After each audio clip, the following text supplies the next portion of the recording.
Looking back on it now, everything makes sense. Everything happened for a reason. Everything happened so that I would be at the well in the middle of the day. Those one day, when I set out to avoid everybody, I ended up meeting the man who would change my life forever. And his name is Jesus. He was breaking all the rules by talking to me. I mean, he's a Jewish man talking to a Samaritan woman. And then he asked me for a drink. I thought it was some kind of trick, like whenever I bent over to get him the water, he was going to kick me in.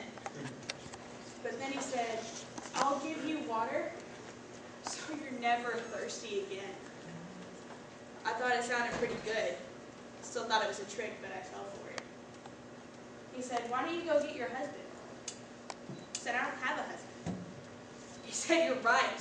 You don't have a husband. You've had 5 husbands, and the man you live with now isn't even your husband.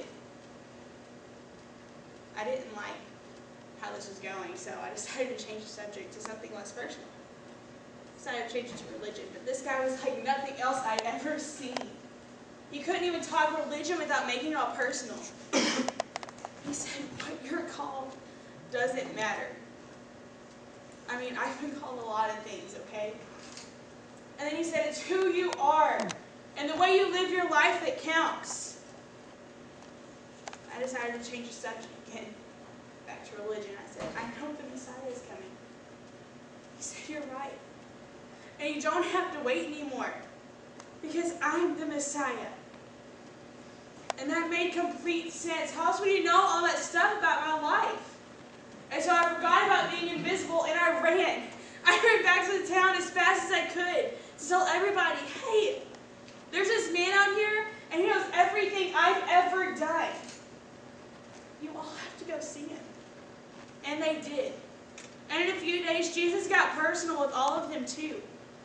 They knew he was the one we'd been waiting for. I mean, here's this man. He knows everything I've ever done, and he still wants a relationship with me. Finally, a man who loves me just as I am, but who loves me too much to leave me there. That's right.